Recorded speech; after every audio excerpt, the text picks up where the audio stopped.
casa de Deus. É um prazer poder estar com vocês aqui nessa manhã. Eu estava agora há pouco dizendo para o pastor Ibson que se as coisas continuam assim, daqui a pouquinho vocês vão achar que eu sou o novo pastor da igreja, né? É a segunda vez nesse mês que eu venho pregar ao sábado aqui. Mas é um prazer poder estar por aqui com vocês. Eu quero saudar também os nossos amigos que estão nos assistindo através da internet. Não puderam estar conosco aqui no Iguatemi, mas que Deus possa te abençoar tremendamente onde você está e que a palavra também alcance o seu coração. Essa será uma manhã de festa e você vai perceber isso. Mas até para eu poder conhecer um pouquinho daquilo que é a composição do nosso público nessa manhã, quantos dos presentes são membros batizados da Igreja Adventista do Sétimo Dia? Levante a sua mão para eu poder te conhecer. Deixa eu ver. Opa, que maravilha. Vamos dar uma saudação aí para vocês? Para você que não sabe o que nós estamos fazendo, nós não estamos dando tchau para ninguém, viu? Fica tranquilo. Esse é o nosso jeito de bater palma sem fazer barulho, de saudarmos os nossos irmãos. Mas tem alguém que nos está visitando, não é membro batizado da igreja, ou talvez até já o foi, mas acabou se afastando um pouco do caminho do Senhor, e nos está visitando hoje de manhã. Temos algum amigo nos visitando hoje de manhã que não é membro batizado da igreja? Temos aqui alguém, aqui, ali também. Pode levantar bem alto a sua mão para a gente conhecer?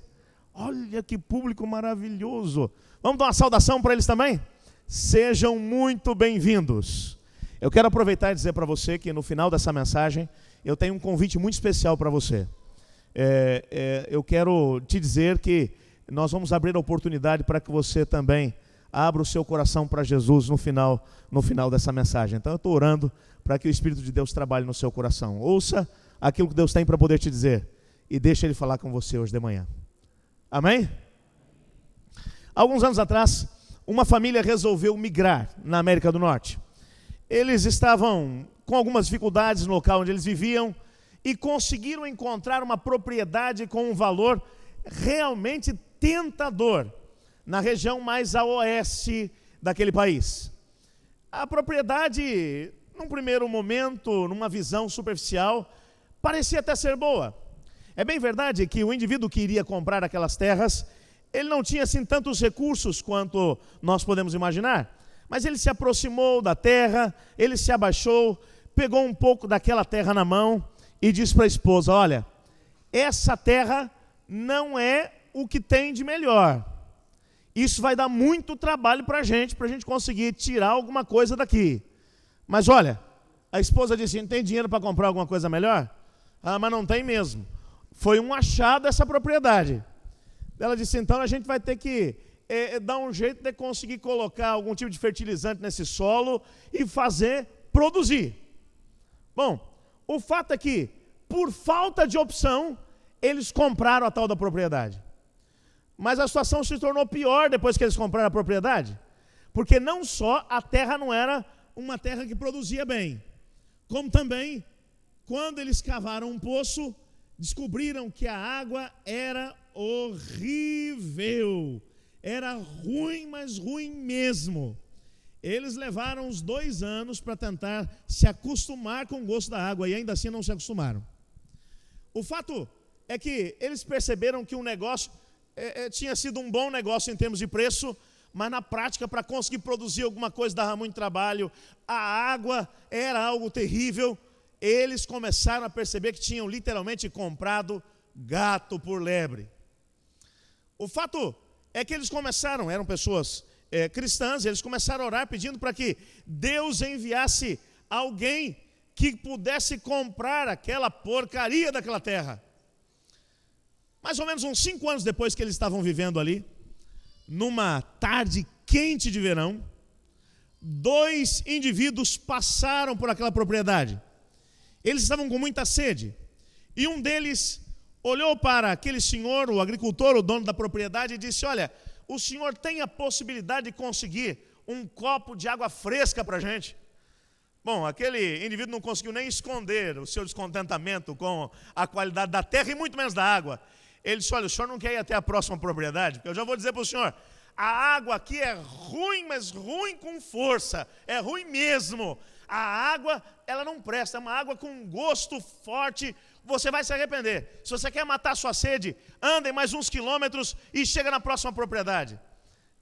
O indivíduo estava com tanta sede, disse assim: olha, faz o seguinte, eu tomo água ruim mesmo. O senhor não tem um poço aí? Tenho. Eu posso ir lá e tirar água do poço. Não, fica tranquilo, vocês são meus convidados. Colocaram eles ali para dentro e a esposa foi até o poço e tirou uma água bem fresquinha, mas ruim e ruim mesmo. Serviram aquela água, foi difícil para que os indivíduos mesmo com sede pudessem bebê-la, mas eles beberam a tal da água.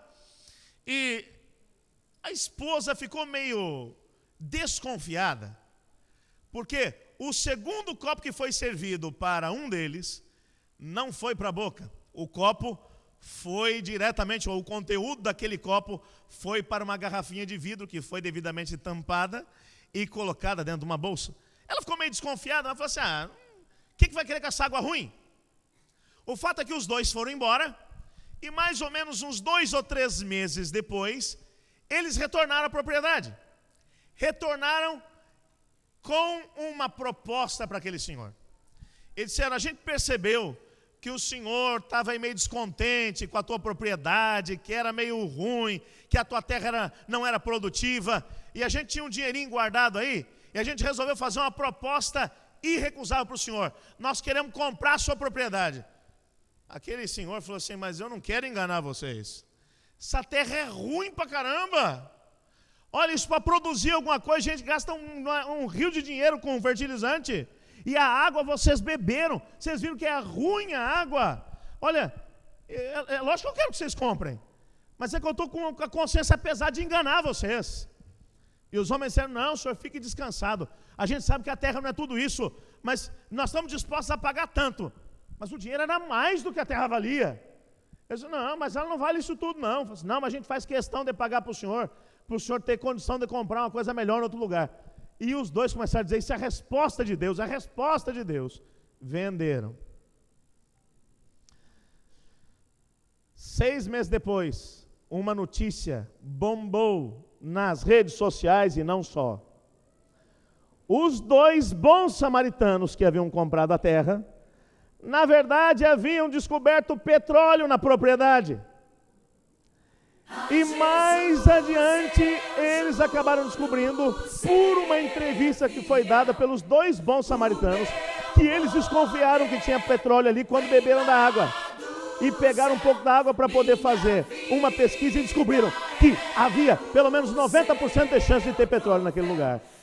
Os 2 bons samaritanos ficaram milionários com o petróleo que foi encontrado naquela propriedade. Você pode imaginar o pobre do agricultor que vendeu a terra achando que tinha feito um bom negócio. A história acabou ganhando uma repercussão nacional.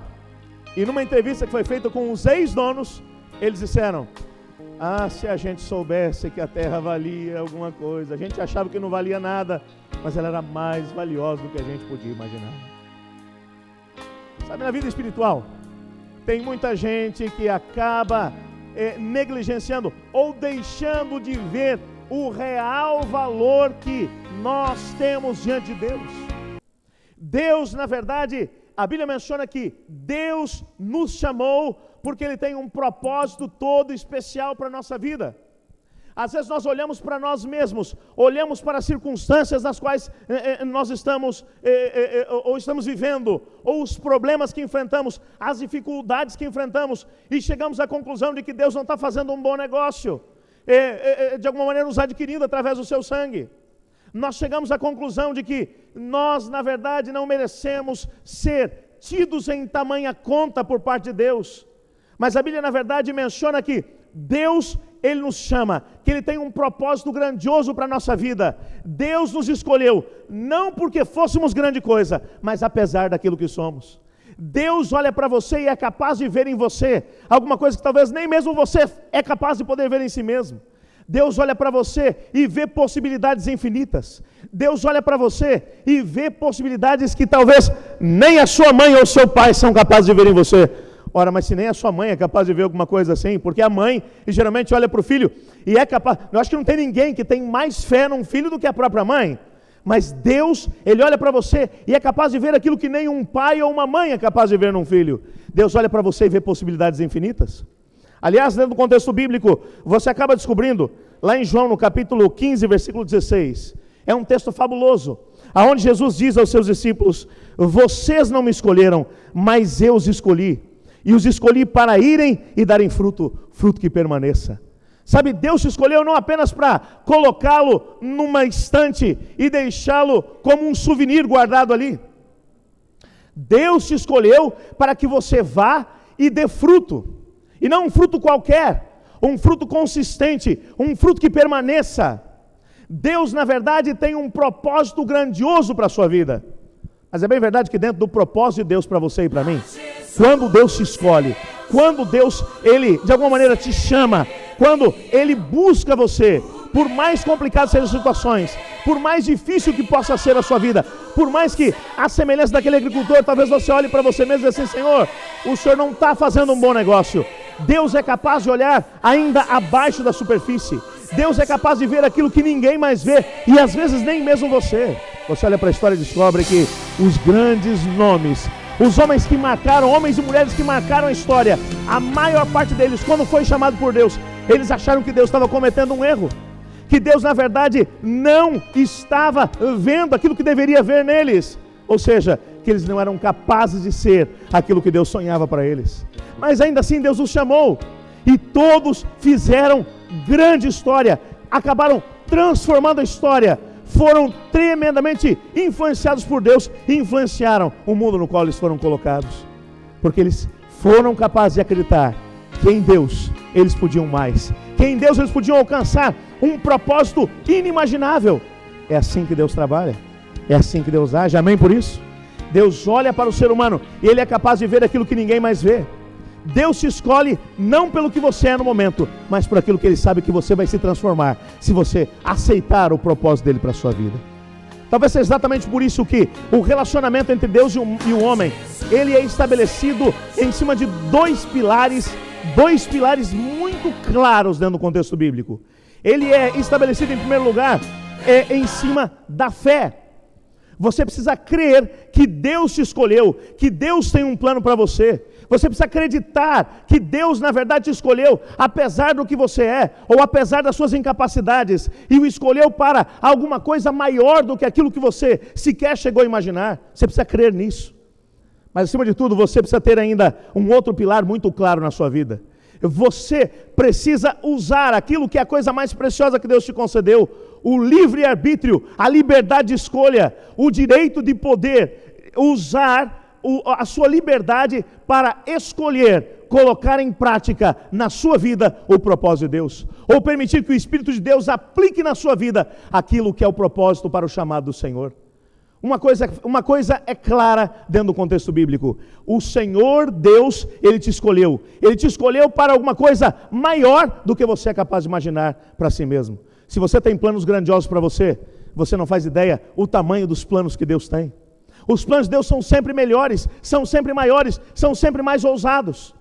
Mas a gente tem a tendência de olhar para aquilo que é o chamado de Deus e achar que o chamado de Deus, ou o convite de Deus, a escolha de Deus para nós, de alguma maneira poderá limitar a nossa vida ou as nossas possibilidades.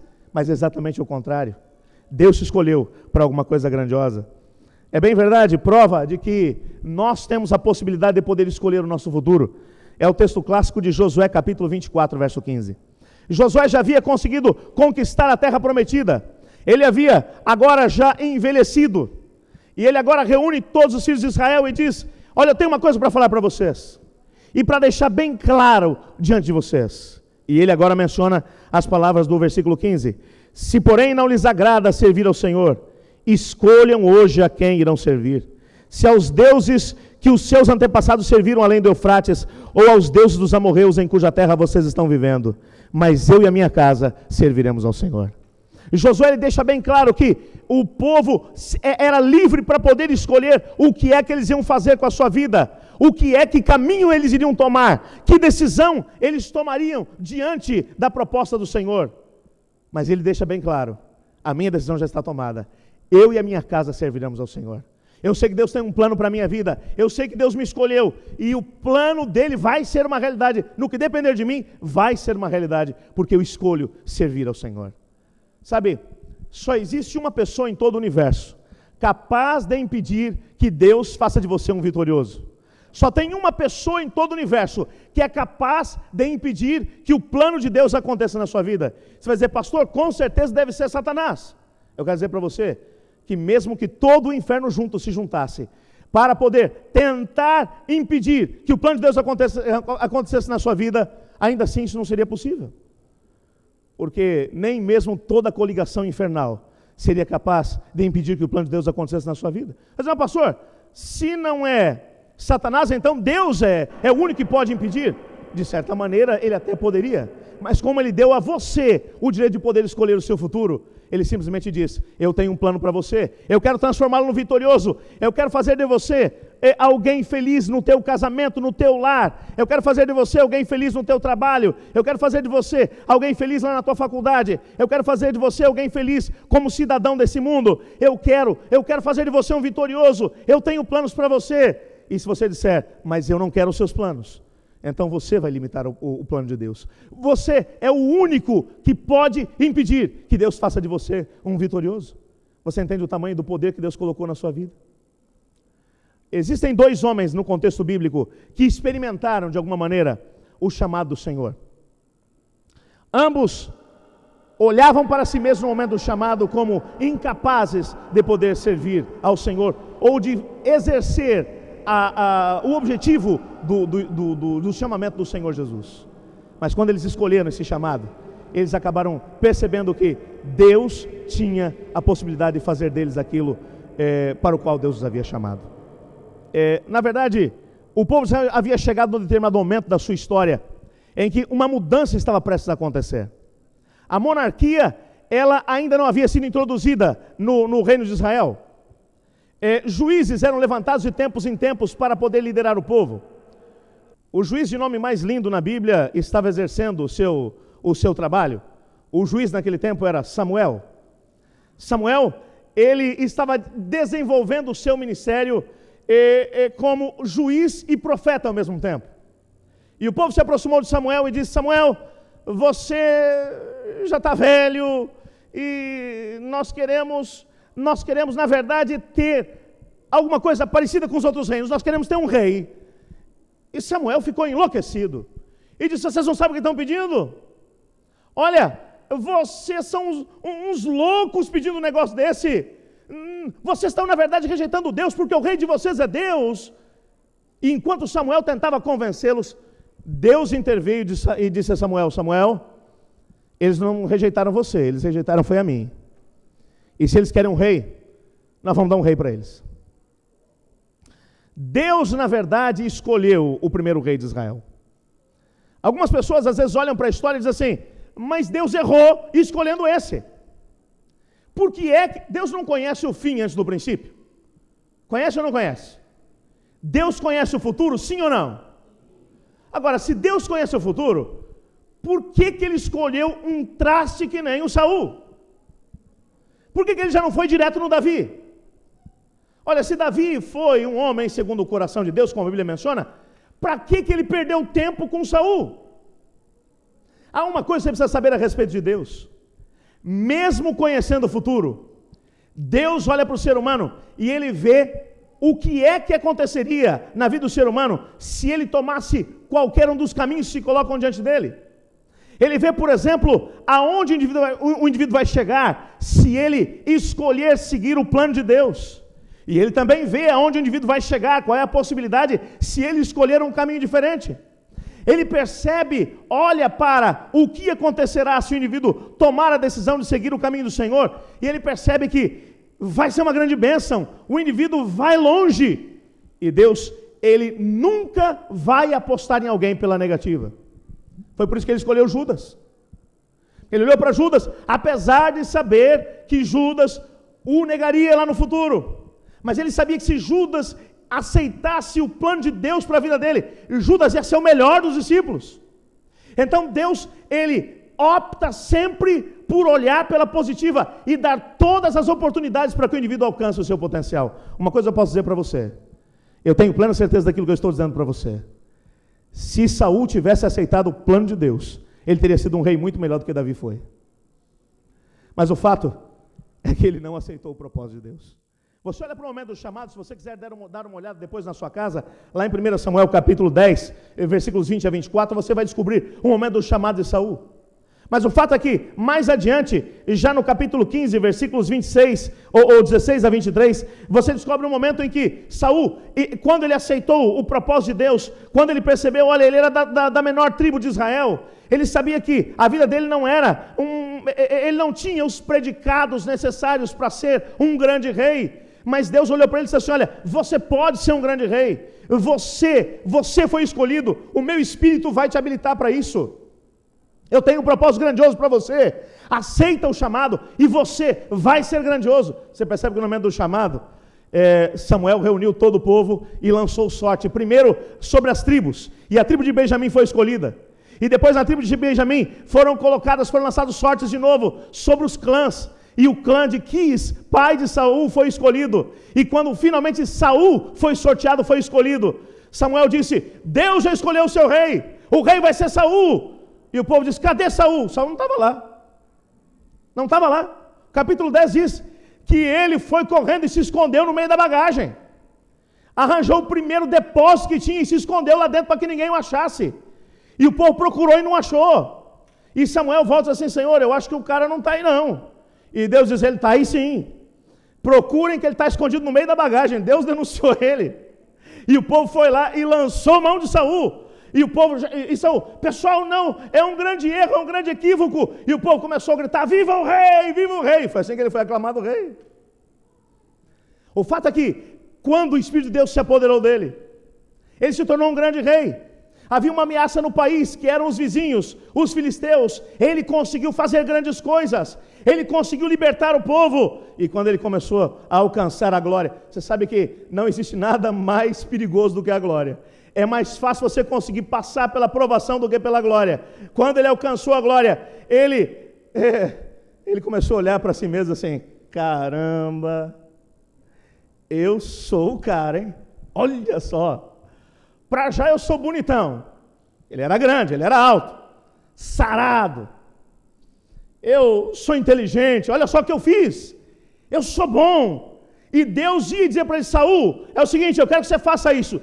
Ele disse assim, a gente tem que filtrar um pouquinho as ordens de Deus, né? Porque nem sempre Deus sabe o que está acontecendo aqui embaixo. Eu acho que se eu fizer do meu jeito vai ser melhor. E Saul começou a tentar fazer a coisa do seu jeito.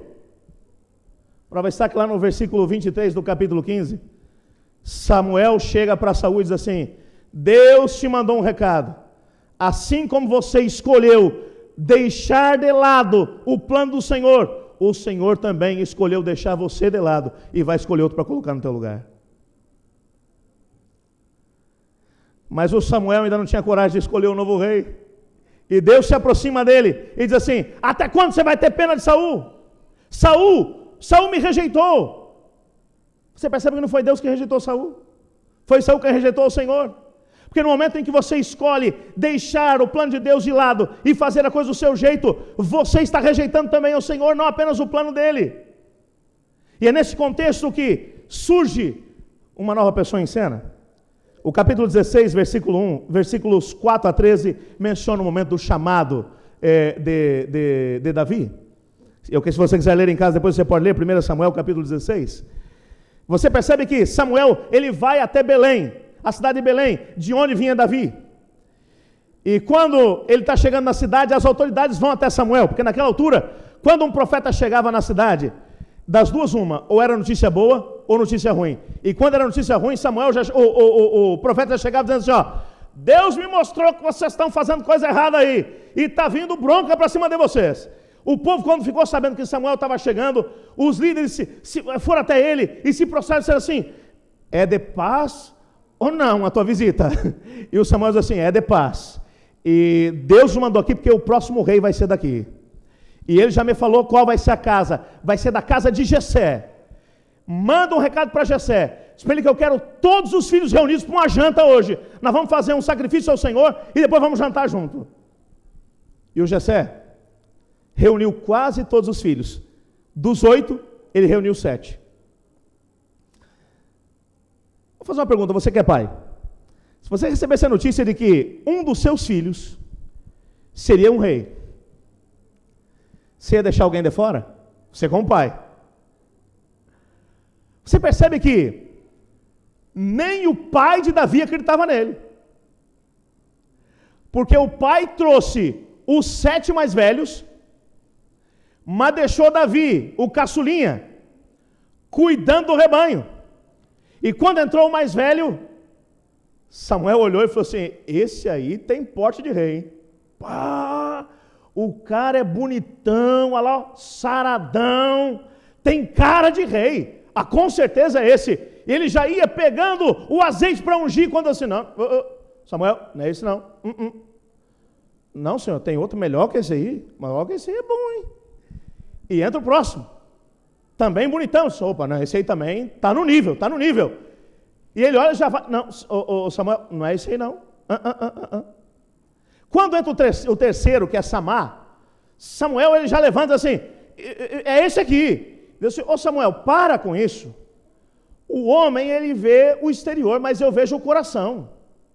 E nenhum desses me agrada. E entrou o 4º, 5º, 6º, 7º filho.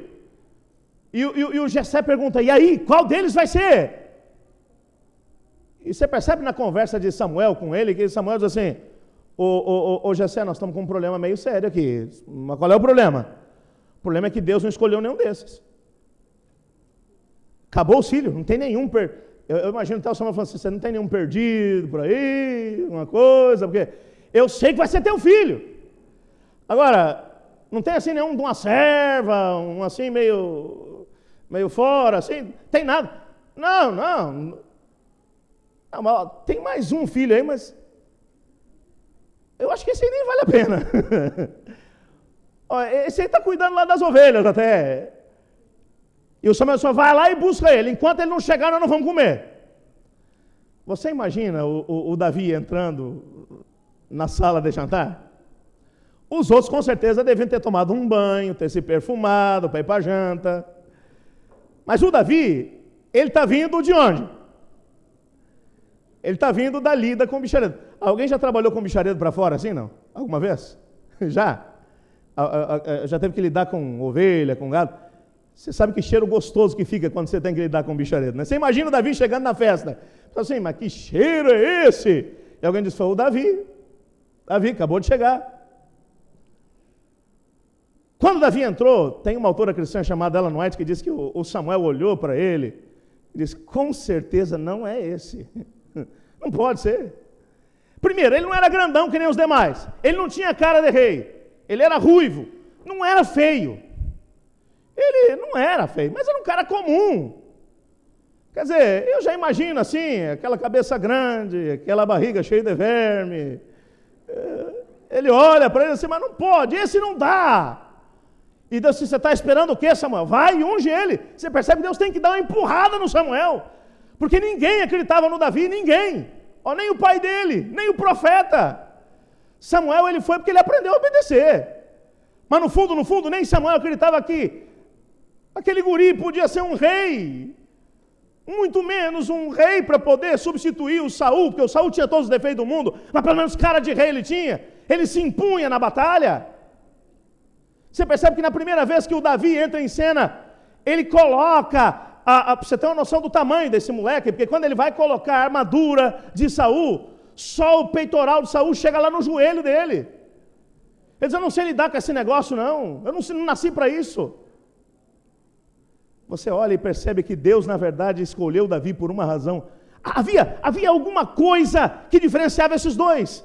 O que é que Davi tinha que Saul não tinha? Por que um foi rejeitado e outro foi aceito? Você olha para a Bíblia e você percebe que a Bíblia fala sobre isso. Lá no capítulo 13, versículo 14 de 1 Samuel, você lê o seguinte: mas agora, é Samuel falando com Saul, mas agora o seu reinado não permanecerá.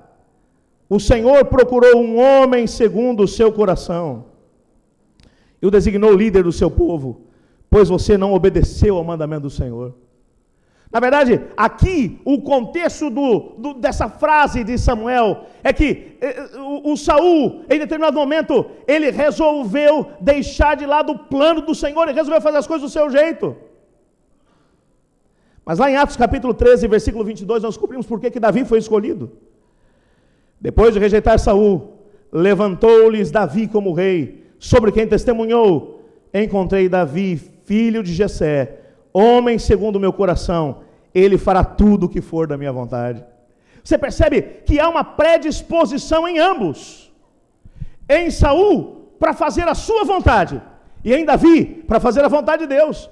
Você percebe que o chamado, ou a escolha, o fato de Davi ter sido achado digno de ser o próximo rei, isso não tem nada a ver com atitudes.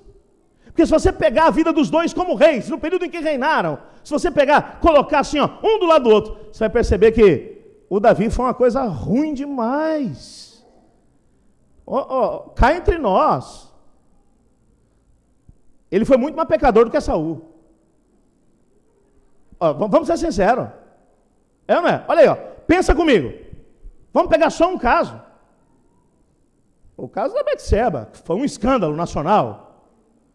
O camarada foi lá, não apenas cometeu adultério com a Betseba, mas mandou matar o marido dela, porque estava grávida dele. E depois ele chega diante do povo todo e diz assim: eu estou com meu coração destroçado.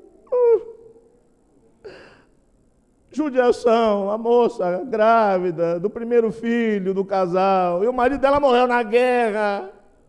Que tragédia, gente. O meu coração não permite uma coisa dessa. Eu vou levar essa mulher para viver no palácio, e eu vou adotar o filho do falecido como se fosse meu. E o povo diz: mas que baita rei, que coração que ele tem. Você falou o que você quiser, mas isso é muita sem vergonhice. Mas Deus vai repreender Davi. E sabe o que ele disse? É interessante como ele age. É interessante. Até na hora de receber o castigo, o profeta é enviado até ele para poder levar a repreensão assim, ó, e tem mais, o castigo vai vir. E o Davi responde assim, ó: é o seguinte, eu morro na mão do Senhor, mas eu não largo da mão dele. É o seguinte, se Deus quiser castigar, ele pode castigar, mas eu vou ficar grudado nele, eu não largo de Deus. Aí sabe o que Deus fala depois no final da vida de Davi? Esse é um homem segundo o meu coração. Um baita de um picareta, pecador com força. Mas Deus olha e diz: esse é um homem segundo o meu coração. Por quê? Porque ele não era pecador? A gente tem a tendência de olhar para as pessoas e gostar mais daqueles que são bem certinhos. Deus olha e diz assim, ó: não me interessa se é certinho ou não, me interessa se tem o coração voltado para mim ou não, se está disposto a se tornar, a viver de acordo com aquilo que é o meu propósito para ele ou não. Você entende? Davi se tornou um homem segundo o coração de Deus, não porque fosse bom, mas porque ele entendeu que Deus tinha um plano para a vida dele, e ele decidiu, usou o seu livre-arbítrio para dizer: eu aceito o plano de Deus, eu quero ser o que Deus sonhou para mim, eu quero ser um homem segundo o coração de Deus.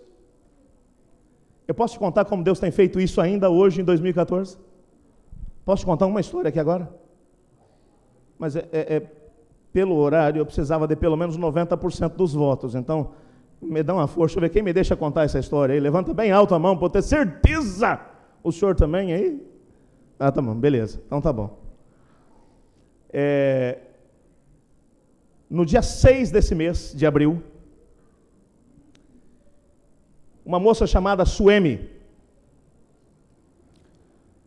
uma jovem senhora, na verdade, ela recebeu um convite de uma amiga para ir numa igreja evangélica, aqui na região de Porto Alegre. E ela foi até essa igreja por quê?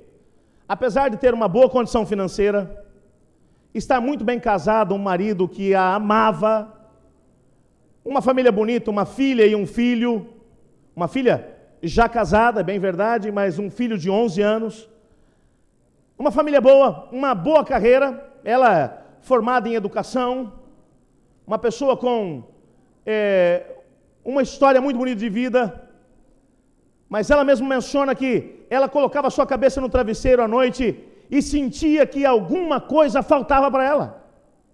Ela sentia que alguma coisa não estava bem, que faltava alguma coisa para ela, ela sentia, apesar de tudo que ela tinha, de todo o sentimento que ela tinha no seu coração pelo esposo até o contentamento que tinha com o seu trabalho, mas faltava alguma coisa para ela. E ela foi até a igreja por convite dessa amiga, porque ela queria ver se na igreja, quem sabe, ela encontrava a razão para a sua vida, ou preencher aquele vazio do seu coração. Ela disse que voltou de lá pior do que quando ela saiu de casa. E quando ela chegou em casa, ela começou a tentar rebuscar na sua vida um momento em que, na sua história, ela tinha conseguido experimentar a felicidade. E ela começou a tentar se puxar, começou a tentar lembrar de que época é, e ela se lembrou de 23 anos atrás, no momento em que ela estudou no Instituto Adventista Cruzeiro do Sul, lá no IACS. No momento em que ela tinha se entregado ao Senhor. E ela lembrou que naquele período ela tinha sido realmente feliz. E ela começou a pesquisar um pouco na internet para tentar descobrir mais sobre a igreja adventista. Já fazia 23 anos que ela nem falava sobre esse assunto.